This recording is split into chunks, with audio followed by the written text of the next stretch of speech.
Hello students, আজকে আমরা যে বিষয়গুলো নিয়ে আলোচনা করব, আমরা পূর্বেই বলেছিলাম যে স্ট্যাটিস্টিক্স করতে গেলে যে বিষয়গুলো ধারণা আমাদের প্রয়োজন সেগুলো হচ্ছে র score, continuous score, discrete score বা ক্লাস ইন্টারভাল, রেঞ্জ। এই বিষয়গুলো আমরা আলোচনা করব আজকে, এবং সেক্ষেত্রে আমরা স্টেপ বাই স্টেপ আলোচনা করব। প্রথমেই আমরা জেনে নেব যে র স্কোর কাকে বলে।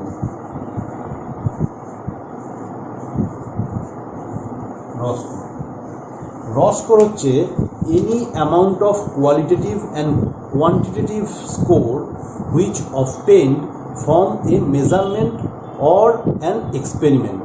অর্থাৎ কোনো পরীক্ষা বা কোনো মেজারমেন্ট থেকে যে স্কোরগুলো আমরা পাচ্ছি সেটাকেই আমরা বলতে পারি র স্কোর। যেমন একটা বাস্কেটবলের হয়তো প্র্যাকটিস করানো হচ্ছে, সেখানে বলা হচ্ছে যে বাস্কেটটাকে ফেলার জন্য, বাস্কেটটা করার জন্য, অর্থাৎ বলটাকে বাস্কেটে ফেলার জন্য। সেক্ষেত্রে কি যে স্কোরগুলো পাচ্ছি, সেখানে একটা কোচিং ক্যাম্পে এরকম হতেই পারে 5 বছরের ছেলে আছে, 6 বছরের ছেলে আছে, 7 বছরের ছেলে আছে, 8 বছরের ছেলে আছে। সেক্ষেত্রে 5 বছরের ছেলেরা হয়তো 2টো করলো, 6 বছরের ছেলে 3টে করলো, 7 বছরের ছেলে 4টে করলো, 8 বছরের ছেলে হয়তো 1টা করলো।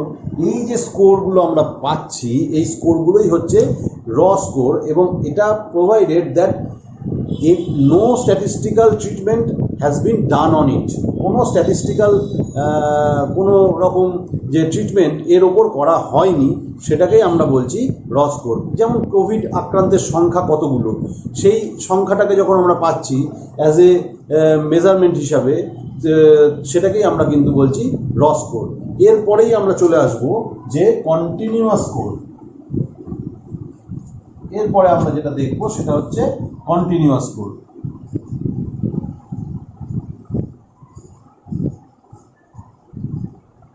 কন্টিনিউয়াস স্কোর, তো কন্টিনিউয়াস স্কোর কি না, যেটা আমরা ফ্র্যাকশনাল ভ্যালু পাচ্ছি, অর্থাৎ যেটা পূর্ণ সংখ্যায় নেই, সেটাকেই আমরা বলছি কন্টিনিউয়াস স্কোর।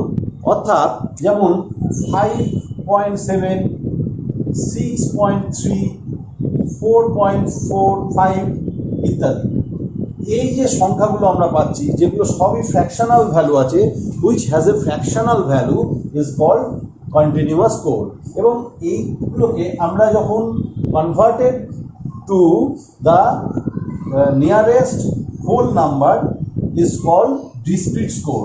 যেমন 5.7, এটাকে আমরা বলতে পারি 6, দিস ইজ ডিসক্রিট স্কোর। যেটা একটা পূর্ণ সংখ্যা, সেটাকে আমরা বলছি ডিসক্রিট স্কোর। এরপরে যেটা আমরা আসব সেটা হচ্ছে এখানে আর একটা উদাহরণ দেওয়া যায় ডিসক্রিট স্কোরের ক্ষেত্রে। যেমন যে ক্রিকেটের যে রানগুলো হয়, অর্থাৎ ক্রিকেটাররা যে রানটা করে, সেখানে সেটা কিন্তু একটা কি পূর্ণ সংখ্যায় আমরা পাচ্ছি, সেটাকেও আমরা বলছি ডিসক্রিট স্কোর। বা বলতে পারি যে যেমন কোনো একটা ফুটবল বা হকি খেলার যে ম্যাচের স্কোর, সেগুলোকে আমরা বলতে পারি যে ডিসক্রিট স্কোর। ঠিক আছে, সেখানে আমরা কিন্তু কখনো এরকম ফ্র্যাকশনাল ভ্যালু পাই না, সেখানে আমরা যেটা পাই সেটা হচ্ছে পূর্ণ সংখ্যায় পাই। এবার আমরা দেখে নেব ভেরিয়েবল কাকে বলে।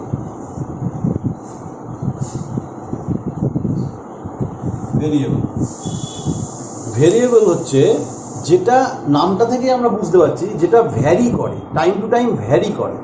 অর্থাৎ যেটা আমরা কখনোই ফিক্সড হতে পারে না, অর্থাৎ একটা টাইম টু টাইম ভ্যারি করে যাচ্ছে। যেমন উদাহরণ দিলে আরও ভালোভাবে বুঝতে পারবে, যেমন হাইট, ওয়েট, এগুলো কিন্তু পার্সেন্ট টু পার্সেন্ট যেমন ভ্যারি করে, তেমনি টাইম টু টাইমও ভ্যারি করে।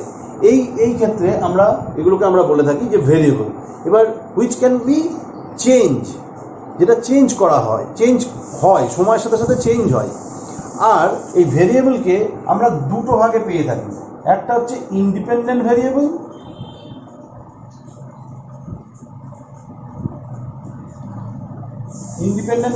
আর একটা হচ্ছে ডিপেন্ডেন্ট ভেরিয়েবল।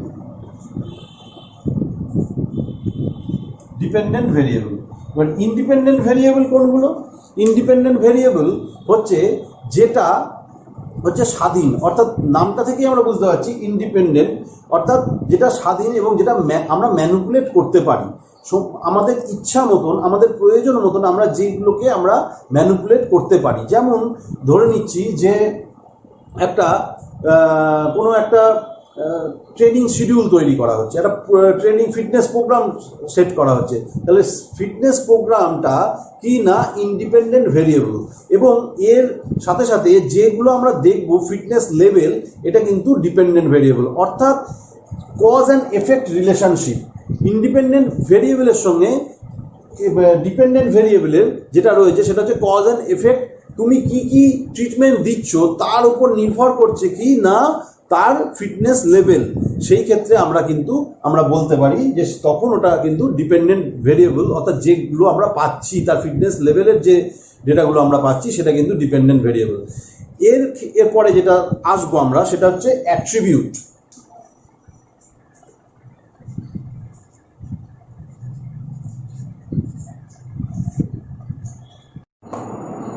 তাহলে অ্যাট্রিবিউট বলতে কি বুঝি না, an attribute is a specific value on a variable. যেমন উদাহরণ দিলে আরও পরিষ্কার বুঝতে পারবে, যেমন মেল ফিমেল কার অ্যাট্রিবিউটস না ভেরিয়েবল হচ্ছে জেন্ডার। জেন্ডার ভেরিয়েবলের অ্যাট্রিবিউটস হচ্ছে মেল আর female. It can be defined more clearly, it is a qualitative characteristics of an individual. আবার আমরা যদি দেখি যে রেসপন্স, এই ভেরিয়েবলটার রেসপন্সের কি কতগুলো অ্যাট্রিবিউটস আছে, যেমন agree, disagree, strongly agree,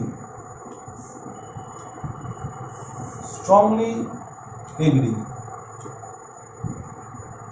strongly agree, strongly disagree। আর একটা আছে যে আনডিসাইডেড, কেউ কোনো দিকেই মত দিল না, আনডিসাইডেড। তাহলে এই যে রেসপন্স এই ভেরিয়েবলের কতগুলো অ্যাট্রিবিউট না, এই 5টা অ্যাট্রিবিউট আছে। তাহলে আমরা অ্যাট্রিবিউট সম্পর্কেও কিছুটা ধারণা নিলাম কাকে বলে। এবার আমরা যেটা দেখবো সেটা হচ্ছে রেঞ্জ কাকে বলে।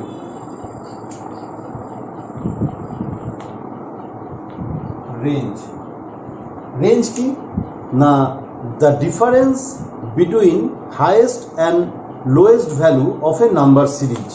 The difference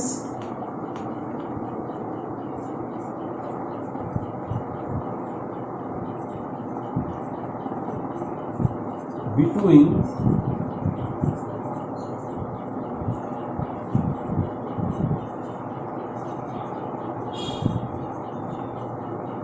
lowest value in a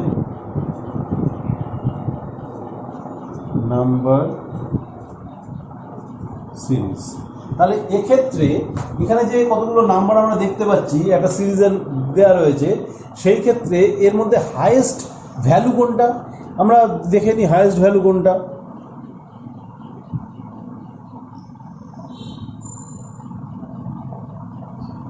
এখানে আমরা দেখতে পাচ্ছি 93 হচ্ছে হাইয়েস্ট ভ্যালু।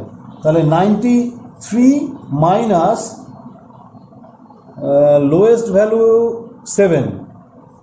7 হচ্ছে লোয়েস্ট ভ্যালু। তাহলে রেঞ্জ কি হবে, রেঞ্জ হবে 86 হবে রেঞ্জ। তাহলে এর ফর্মুলা আমরা কিভাবে পাবো না, এটার রেঞ্জের ফর্মুলা হচ্ছে হাইয়েস্ট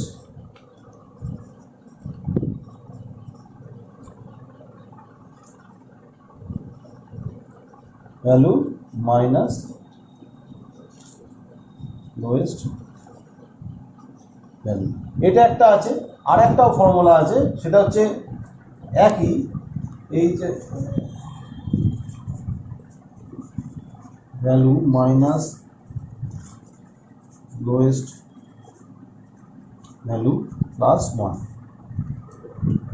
এরপরে আমরা দেখব ক্লাস ইন্টারভাল কাকে বলে।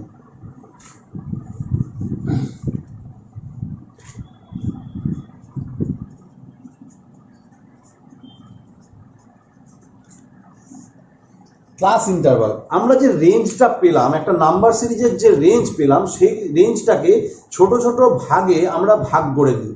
সেই যে ছোট ছোট ভাগ, সেটাকে আমরা বলছি ক্লাস ইন্টারভাল, এবং এটাকে ডিনোট করা হয় আই দিয়ে। অর্থাৎ এবার আমরা যে এই নাম্বার সিরিজটা পেলাম, এইটাকে আমরা কতগুলো ইন্টারভালে ভাগ করে নেব। কিন্তু ক্লাস ইন্টারভাল পেতে গেলে আমাকে কি করতে হবে, যে আইটা পেতে গেলে আমাকে যেটা করতে হবে সেটা হচ্ছে আই সমান সমান কি হচ্ছে না রেঞ্জ আর range divide by number of class desire.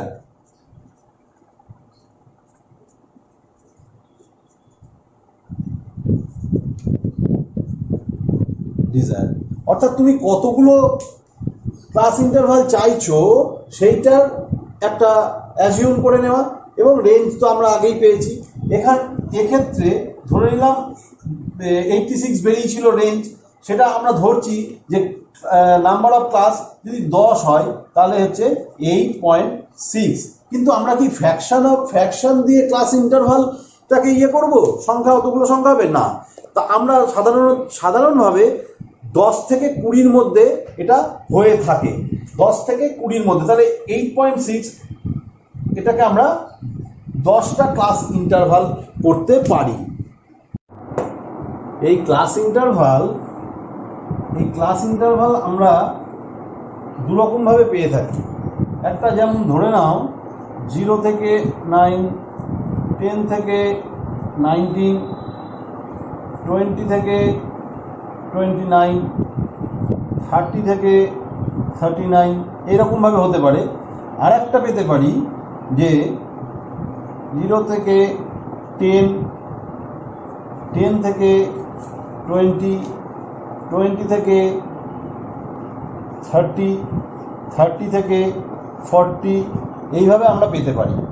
সেক্ষেত্রে এটাকে কি বলবো আর এটাকেই বা আমরা কি বলবো? তাহলে ক্লাস ইন্টারভাল দুরকম পাচ্ছি যখন, তাহলে ক্লাস ইন্টারভাল টু টাইপস, দুরকম আমরা পেতে পারি। একটাকে বলা হচ্ছে ক্লাস লিমিট, আর একটাকে বলা হচ্ছে ক্লাস বাউন্ডারি। তাহলে আর প্রত্যেকটা যে ইয়েগুলো পাচ্ছি আমরা, এই প্রত্যেকটাই এক একটা ক্লাস ইন্টারভাল। তাহলে যখন আপার ক্লাসের আপার ভ্যালুর সাথে, আপার ক্লাস ইন্টারভালের আপার ভ্যালুর সাথে নেক্সট ক্লাস ইন্টারভালের লোয়ার ভ্যালুর কোনো পার্থক্য থাকবে না, থাকবে যখন পার্থক্য থাকছে তখন আমরা যেটা পাচ্ছি সেটাকে বলছি ক্লাস লিমিট। তখন তাকে আমরা বলছি ক্লাস লিমিট। আর যখন কোনো একটা ক্লাস ইন্টারভালের আপার ভ্যালুর সঙ্গে পরের ক্লাস ইন্টারভালের লোয়ার ভ্যালুর কোনো পার্থক্য থাকছে না, তখন যেটা পাচ্ছি তখন সেটাকে বলছি ক্লাস বাউন্ডারি। এর পরে আমাদের যেটা আসতে হবে সেটা হচ্ছে ফ্রিকোয়েন্সি কাকে বলে। এখন এখানে আমরা দেখতে পাচ্ছি অনেক সংখ্যা রয়েছে। তাহলে এই যে সংখ্যাগুলো, একই সংখ্যা অনেকবার করেও রয়েছে, যেমন 11ই দেখো এখানে রয়েছে, এখানে রয়েছে। তাহলে একটা নাম্বার সিরিজে একটা ইন্টারভালের মধ্যে কতগুলো অবজারভেশন আমরা লক্ষ্য করছি, অর্থাৎ যে যতগুলো অবজারভেশন আমরা পাচ্ছি সেটাকেই আমরা বলছি ফ্রিকোয়েন্সি, যাকে আমরা ডিনোট করি ছোট হাতের এফ দিয়ে। তাহলে আমরা যদি এখন মানে অঙ্ক করতে যাই, আমাদের যে জিনিসটা জানতে হবে সেটা হচ্ছে ফ্রিকোয়েন্সিগুলোকে সাজাতে হবে, কতগুলো ফ্রিকোয়েন্সি আমরা পাচ্ছি এক একটা ইন্টারভালের মধ্যে, এবং সেটা আমরা কিভাবে করব। এতগুলো যে অবজারভেশন রয়েছে এখানে হট করে এত আমরা করতে পারবো না, বা এর থেকে আরো বেশি অবজারভেশনও থাকতে পারে। তাহলে তখন যাতে আমাদের মধ্যে ভুল না হয়, তখন আমরা যে টেকনিকটাকে আমরা ইউজ করি সেটা হচ্ছে ট্যালিমার্ক। সেই ট্যালিমার্ক করে আমরা এটাকে অঙ্কটা করতে পারবো, বা আমরা ট্যালিমার্ক ফ্রিকোয়েন্সি ডিস্ট্রিবিউশন টেবিল যেটা, সেটা ফ্রিকোয়েন্সি ডিস্ট্রিবিউশন টেবিলটা কিভাবে করব সেটা আমরা দেখে নিই।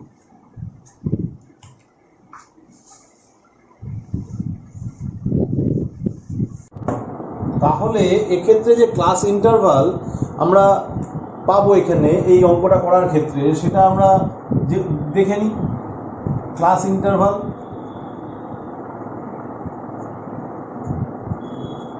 ইন্টারভাল একে আমরা কি করি না আই দিয়ে সূচিত করি, আই। এক্ষেত্রে 0 থেকে 9, 10 to 19, 20 to 29, 30 to 39, 40 to 49, 50 to 59, 60 to 69, 70 to 79, 80 to 89, 90 to 99। এবার এক্ষেত্রে যে এত সংখ্যা রয়েছে সেক্ষেত্রে আমাদের একটা টেকনিক অ্যাপ্লাই করতে হবে, সেটা হচ্ছে ট্যালি মার্ক। সেই ট্যালি মার্ক করে আমরা ফ্রিকোয়েন্সি আমরা বার করব। তাহলে ট্যালি মার্ক কীভাবে করব না, প্রত্যেকটা যে ইন্ডিভিজুয়াল অবজারভেশন আছে যে যে ক্লাস ইন্টারভালের মধ্যে পড়বে সেখানে আমরা একটা দাগ দেব। এখানে যেমন 12 কার মধ্যে পড়ছে, এই ক্লাস ইন্টারভালের মধ্যে, তাহলে আমরা একটা দাগ দিলাম। 19 এখানে একটা পড়ছে। 68 তাহলে পড়ছে এখানে।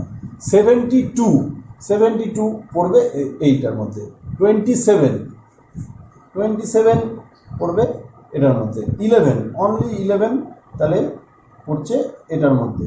21 পড়বে এটার মধ্যে। তারপর আছে 19 পড়ছে এখানে। 32 পড়বে এটার মধ্যে। 75 পড়বে এটাতে। এরপর আসছে 43 কোথায় পড়বে না এটার মধ্যে পড়বে। 18 যখনই 5টা হয়ে যাবে তখন নেক্সট অবজারভেশনের ক্ষেত্রে আমরা দাগ দেব না, আমরা এই 4টে স্ট্রিককে একটা স্ট্রিক দিয়ে কেটে দেবো। এরপরে আসছে কি না 37 এখানে আসছে। তারপরে আসছে 24টাতে আসছে। 39 এখানে আসবে। তারপরে আছে 57 এটার মধ্যে আসছে। তারপরে আছে অনলি 7 এখানে আসছে। 41 এখানে আসবে। 23 কোথায় আসছে না এটার মধ্যে আসছে। 64 এখানে আসছে। তারপর আসছে 47 এখানে আসছে। 23 আবার 4টে দাগ হয়ে গেছে, একটা স্ট্রিক দিয়ে কেটে দেবো। 11 তাহলে 11 কোথায় আসছে না এটাই আসছে। 19 আবার এখানে আসছে। 52 কোথায় আসবে না এটার মধ্যে আসবে। 15 কোথায় আসছে এটার মধ্যে আসছে। 29 কোথায় আসছে না এটাতে আসছে। 92 এটার মধ্যে আসবে। 79 এখানে আসছে। 81 এটার মধ্যে আসছে। এরপরে আসছে 63, তারপরে আসছে 21, 53, only 8, 33, 41, 14, 28, 26, 33, 52,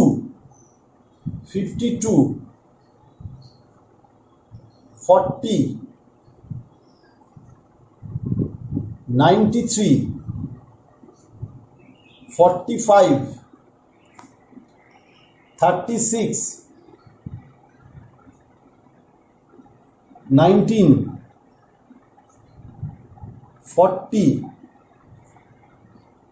48, 49, 84, তাহলে এই আমরা পেলাম ট্যালি মার্ক। এইবার হচ্ছে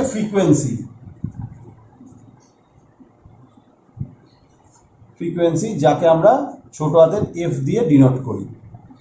তাহলে এখানে আমরা কটা পেয়েছি এই ক্লাস ইন্টারভালের মধ্যে? 2। এখানে কটা পেয়েছি? 5টা, 5টা 10টা। এখানে 5 প্লাস 6 7 8 9, এর ফ্রিকোয়েন্সি 5 প্লাস 1 6, এখানে 5 প্লাস 4 9, এখানে অনলি 4, তাই 3 3 2 2। তাহলে টোটাল ফ্রিকোয়েন্সি কত হলো? সামেশন এফ, যেটাকে আমরা এনও বলে থাকি, ক্যাপিটাল এনও বলা হয়, সেটা কত হচ্ছে? 10 আর 2 12, 12 আর 8 20 আর 1 21, 21 আর 6 27, 27 36 4 40, 40 46 আর 4 50। তাহলে টোটাল অবজারভেশনটা 50, এখানেও টোটাল ফ্রিকোয়েন্সি 50 পেলাম। এইভাবে ট্যালি মার্ক করে আমরা কিভাবে how to construct A frequency distribution table, সেই টেবিলটা আমরা করতে পারি। আজকে এই পর্যন্তই থাকলো। এর পরের দিন আমরা আরও অঙ্কে আসব। এগুলো তোমরা বাড়িতে ভালো করে প্র্যাকটিস করবে, বা কোনো জায়গায় বুঝতে অসুবিধা হলে আমাকে কল করবে, বা যে গ্রুপ আছে সেই গ্রুপের মাধ্যমে আমাদের জানাতে পারো যে কোন জায়গায় তোমাদের অসুবিধা হচ্ছে। আজকে এই পর্যন্ত থাকলো। Thank you everyone.